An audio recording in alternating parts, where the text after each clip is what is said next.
reality. When did the Arab states break away from the Ottoman Empire? I'm deliberately vague about exactly when. It supposedly happens towards the end of the 19th century. And of course, if you know real Middle Eastern history, none of those states actually existed. Like Iraq didn't exist before the 1930s, but there's a sense in which, I mean, what I was shooting for with this particular story was not the Arab democracy that might have been if history had gone a little differently, and not the one that may yet be. It's the magical democracy that Paul Wolfowitz and George Bush sort of promised us as an inducement for going to war in Iraq, the one that was going to spring up as if by magic out of the ashes of Saddam's empire. So there's some deliberate anachronisms in there just to sort of draw attention to that.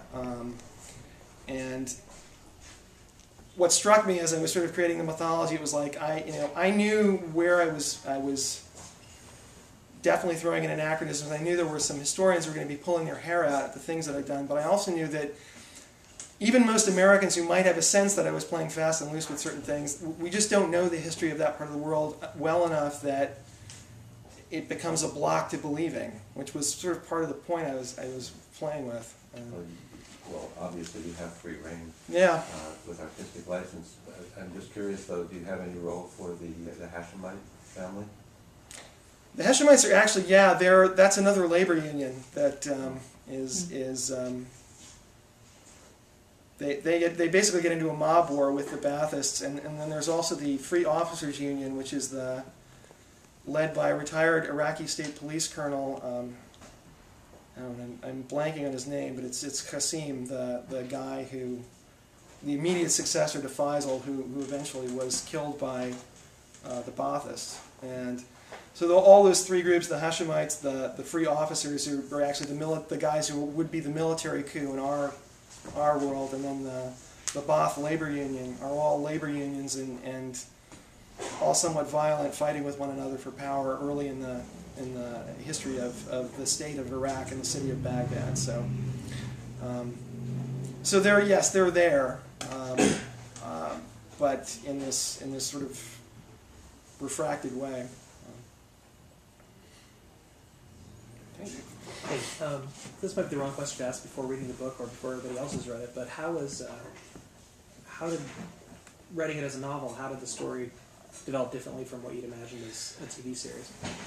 Well, part of it was, in a way, it's a different story than the TV story would have been, because it's a different medium. Not just that it's not visual, but that it at least for me, a novel, I want to have a definite beginning, middle, and end, and a definite complete arc. I don't want to leave things hanging. Whereas with a TV series, you're free to meander for as long as the show goes on. So at least to a certain extent, it's open-ended. And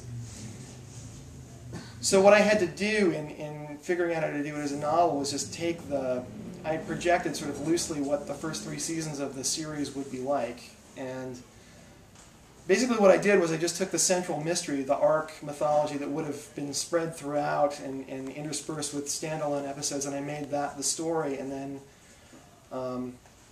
narrowed it down and focused it so that it would fit within the compass of just one volume. And it's actually a good thing to be able to do, because you've got a surplus of riches. It's like I had more ideas than I could use, so I just picked the best ones and the ones that fit the story I wanted to tell in the novel. And so it was that part of it was actually good, that I had more material than I knew what to do with, and then it was just keeping it moving. And the biggest struggle for me was just, I didn't, you could do this thing with just stock characters, but I really wanted Mustafa and Samir and Amal to be believable characters who were well-rounded, that you would care about, and that was what I spent the most time on, I think, was just convincing myself that I could make them work. And once I had that, the rest of it was a piece of cake, so, relatively speaking.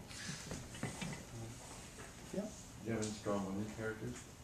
Amal is pretty much, she's in sort of a traditional thriller, she would be the new hire who ends up being the person who actually gets stuff done. Like Mustafa is sort of the moral center of the story, and he's the guy that the story revolves around, and Samir is like the humorous sidekick, and then Amal is the woman who basically works twice as hard to get half the credit. And like her mother is this failed one-term mayor who, because she's mayor during the 11/9 attacks, sort of becomes a national hero because she leads the parade the next day where they say, we're not going to be broken, we're going to stand back and fight back. And so she goes on to become a senator, and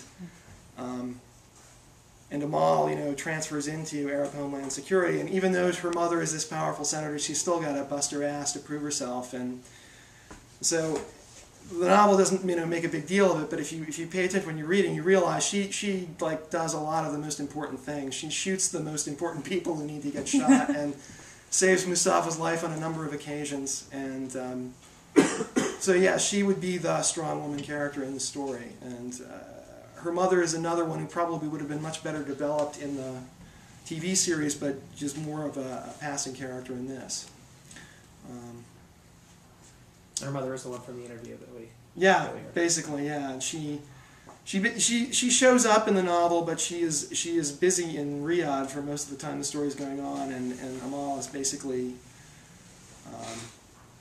her father is a former police captain who was probably murdered by Saddam Hussein. It's never definitively proved, but... and the implication is that in our reality, he would be one of the guys who, in 91, tried to stand up to the regime and paid for it when we didn't come in to rescue them. But anyway, so she basically is trying to follow in his footsteps through the story, and she wants to be a cop like her dad, and ends up becoming a federal cop because one of her friends in college told her that would at least give her a better chance as a woman. So... but yeah, so her mom is off in Riyadh doing her own thing most of the time and trying to reform marriage laws. And the implication, it's implied that this is a big uphill struggle that she never gets very far with. So,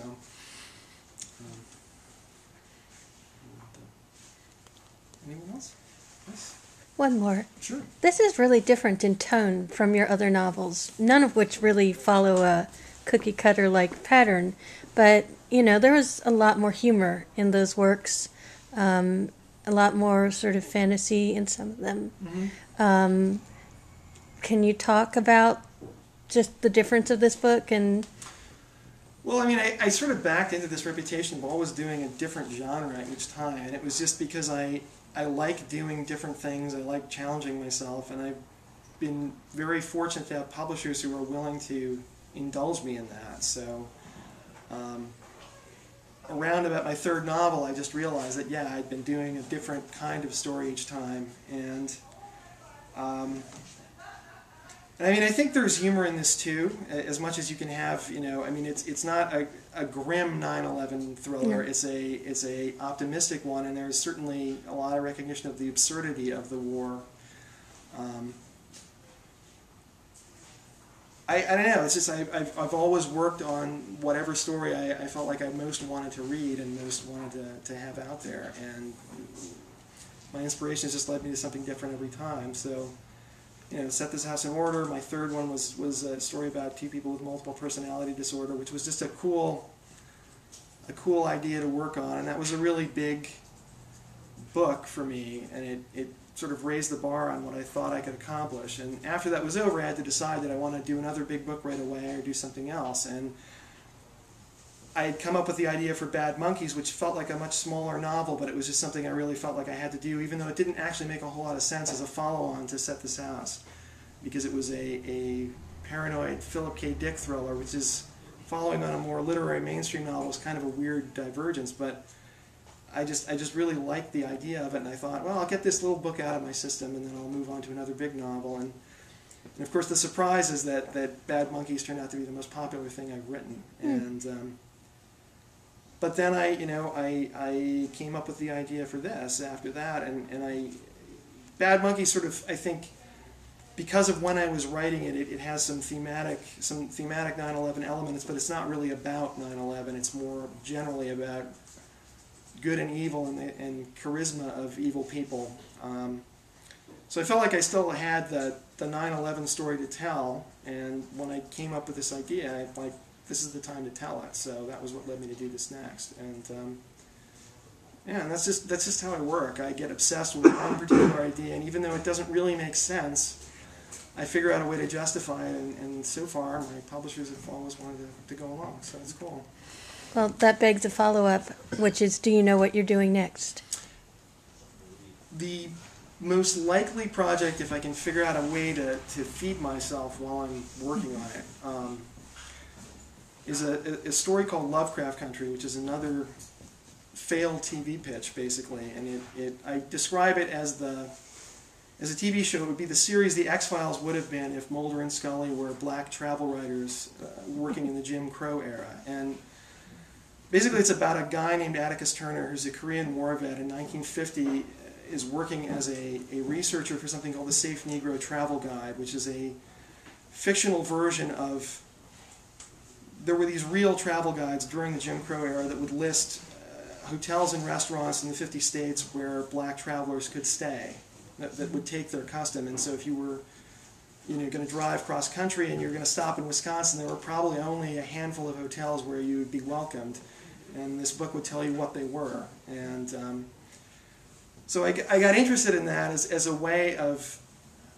First of all, it was just a fascinating idea that you'd have a guy whose job might be to drive around reviewing and researching these hotels, and then that would give me an excuse to move him all around the country into different locations. And the thing is, he's also a pulp fiction geek, so he's fascinated by weird tales, and also perennially disappointed that he never features in any of the ones that he's reading. So as he travels about the country, he finds himself actually starring in real-life versions. But the joke of the title is that because he's a black man in 1950s America, even the parts of the country that aren't supernaturally afflicted are really, really dangerous. So it's all Lovecraft Country to him. And so I want to do this as a book, and the trick is going to be figuring out... Because where the Mirage, I could just take the core arc, and that was a very clear, easy way to fit into a novel. With Lovecraft Country, I kind of want to do the standalone stories as well, because that's half the fun. So I'm thinking more and more that it's less of a regular novel than a novel in short stories and novellas, or maybe a trilogy in short stories and novellas, which means it's a big project that's going to take a long time to write and involve a lot of research, and I'm slow. So I'd like to do that next if I can find out a way to make it work. Otherwise, I may have to come up with a more bad monkey-sized project to do in between, and I've got a more larval idea that might fit that bill, but that's what I'm thinking of next. So, anyone else before we? Well, then, thank you all very much.